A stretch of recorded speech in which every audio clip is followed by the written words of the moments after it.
धोलका नगर में सूर्य की प्रथम किरण नई आभा और प्रभा के साथ प्रकट होती है। उस किरण के साथ पूरे नगर के अंदर एक नई हलचल प्रारंभ हो जाती है। आज 9 वर्षीय बालक मंत्री वात्सल शाह का सुपुत्र बाहर देवी का अंगजात सोमचंद्र अपने चरणों को संयम पथ की ओर गतिशील बनाने वाला था। पूरे राज्य के अंदर जब यह बात फैल जाती है, राजा के कानों के अंदर जब यह शब्द गुंजायमान होते हैं, मेरे मंत्री का सुपुत्र है, वह संन्यास धर्म को ग्रहण करने के लिए अपने आप को तैयार कर चुका है। एक बार राजा को भी बड़ा आश्चर्य होता है, इतनी छोटी अवस्था में इतना बड़ा कार्य करना क्या सहज और सरल काम है। वास्तव में बालक ने अपने जीवन का उद्धार करने के लिए जो अपने मन में संकल्प संजोया है, वह संकल्प उसको अपने आप ही महानता के पथ की ओर अग्रसर करने वाला बन जाएगा। राजा के मन में इस तरह की विचारधाराएं अपने आप ही आनी प्रारंभ हो जाती है। मंत्री महोदय को सामने देखते ही राजा ने कहा, मंत्री महोदय क्या बात है, क्या आपका इकलौता सुपुत्र है वह संयम पथ पर आगे बढ़ रहा है? राजा के मुखारबिंद से यह प्रश्न सुनते ही मंत्री महोदय के दोनों हाथ जुड़ जाते हैं, मस्तक नतमस्तक हो जाता है और निवेदन करता है, हाँ प्रभु। उसके मन के अंदर इस तरह की भावनाएं जागृत हो गई है, मैं अपने जीवन को संयम पथ की ओर अग्रसर करने के लिए अपने आप को तैयार कर चुका हूँ। उसके वैराग्य के सामने हमारे को भी नतमस्तक होकर उसको संयम पथ पर आगे बढ़ने के लिए आज्ञा प्रदान करने के लिए मजबूर होना पड़ा। हम तहे दिल से अपने पुत्र को उपाध्याय प्रवर धर्मदेव के चरणों के अंदर आज विजय मुहूर्त के समय के अंदर निश्चित रूप से समर्पित कर देंगे। राजा का यह विचार और ज़्यादा पुष्ट बन जाता है। वास्तव में ही बालक ही धर्म की धुरी को थामने वाले होते हैं।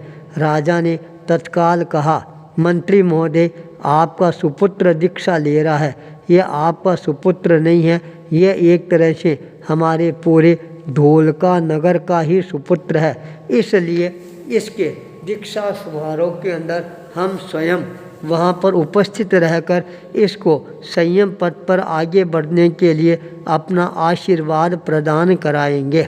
यह बात सुनते ही मंत्री महोदय आश्चर्य के साथ राजा की तरफ निहारना प्रारंभ कर देता है।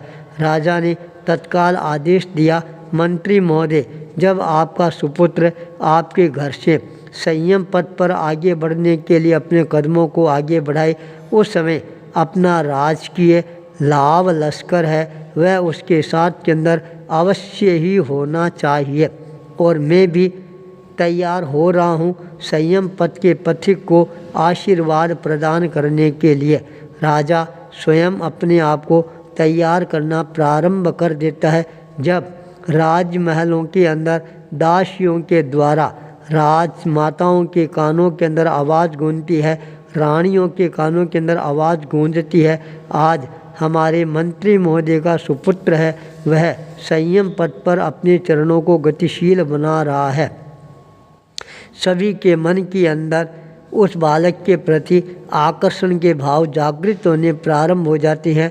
राजमाताओं ने, रानियों ने राजा से विनम्र पूर्वक निवेदन किया, राजन एक बार उस बालक को अपने राजमहलों में अवश्य ही बुलवाने की अनुकंपा करवाएं। हम स्वयं अपनी आँखों से उस वीर बालक को देखना पसंद करेंगे और हम उसका मुंह मीठा कराकर राजमहल से संयम पथ पर आगे बढ़ने के लिए आशीर्वाद प्रदान करेंगे।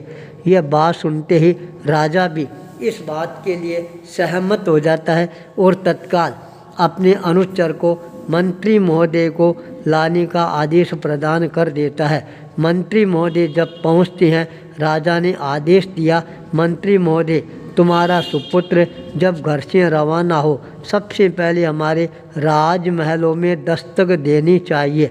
उसके पश्चात हम स्वयं उसका वर्धापन करते हुए उपाध्याय प्रवर के चरणों के अंदर समर्पित करेंगे। मंत्री महोदय को विश्वास ही नहीं हो रहा था, राजा इस तरह से इतना श्रद्धाशील बन सकता है क्या। जब बालक सोमचंद्र अपने घर से अपने माता का स्तनपान करने के पश्चात संयम पथ पर अपने चरणों को गतिशील बनाना प्रारंभ करता है, सबसे पहले राजमहल के द्वार पर दस्तक देता है।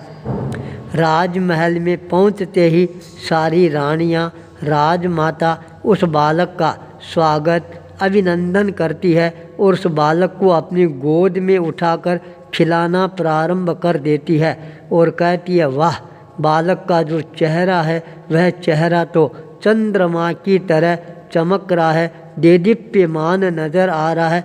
ये बालक बहुत ही ज़्यादा पुण्यवान बालक है। ये बालक आगे जाकर हमारे ढोलका नगर का गौरव है, वह अवश्य ही पूरे विश्व के अंदर गुंजायमान करने वाला बालक बनेगा। राजमाता रानियों ने बालक की आरती उतारनी प्रारंभ कर दी। बालक की खोल भरती हैं, मुंह मीठा करवाती हैं और कहती हैं, देख बेटा, जिस पथ पर तुम आगे बढ़ रहा है वह पथ कांटों से भरा हुआ पथ है, पर तुम उस पथ पर चलकर हर कांटे को फूल बना देना। तेरे जीवन की सार्थकता अपने आप ही सिद्ध होनी प्रारंभ हो जाएगी। कांटे को फूल के रूप में परिवर्तित करना यही सबसे बड़ी साधना है। राजमाता से आशीर्वाद ग्रहण करने के पश्चात बालक सोमचंद्र है अपने चरणों को गतिशील बनाना प्रारंभ कर देता है। सारा शहर साथ में चल रहा है। नगर की महिलाएं मधुर स्वर लहरी के द्वारा सारे वातावरण को और ज़्यादा वैराग्यमय बनाने वाली बन जाती है। स्वर लहरियाँ इतनी तीव्र गति के साथ गुंजायमान होती है, सारा शहर है मानो गीतों के अंदर बहता हुआ नज़र आना प्रारंभ हो जाता है। वह यात्रा आगे से आगे प्रवर्धमान बनती जा रही है। हर घर के बाहर बालक के ऊपर सब तरह से बौछार होने प्रारंभ हो जाती है, नारियल की, कपड़ों की, पेशों की, फूलों की, और यूँ लगता है पूरा नगर है आज उत्साह में ही नज़र आना प्रारंभ हो जाता है। जब बालक आगे बढ़ता है, साध्वियों का उपासरा आता है। साध्वी प्रवर बाहर अपने शिष्य मंडली के साथ खड़ी थी। बालक सोमचंद्र जब वहाँ पहुँचता है, तत्काल अपने रथ से नीचे उतरकर साध्वी प्रवर को वंदन करना प्रारंभ कर देता है। जब साध्वी प्रवर को वंदना करता है, साध्वी प्रिया ने अपना आशीर्वाद प्रदान करते हुए कहा, देख सोमचंद्र, अब तेरा जीवन है वह हमेशा चंद्रमा की कलाओं की तरह प्रवर्धमान बने रहना चाहिए। तेरे जीवन के अंदर संयम का दीप है, वह हमेशा ही प्रज्वलित बना हुआ रहना चाहिए। जिस भावनाओं के साथ के अंदर तुम संयम पथ पर आगे बढ़ रहे हो, वह भावना जीवन भर तुम्हारे जीवन को भावित करती रहनी चाहिए।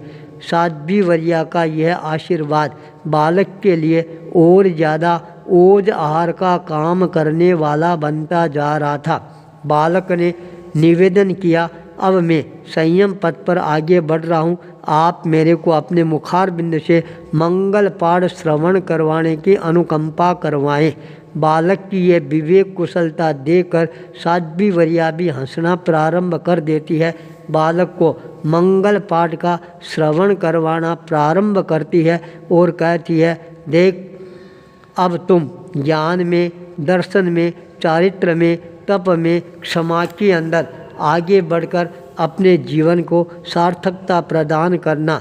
बालक सोमचंद्र संयम पथ पर अपने कदमों को आगे बढ़ाना प्रारंभ कर देता है उपाध्याय प्रवर की चरण शरण में पहुँचने के लिए।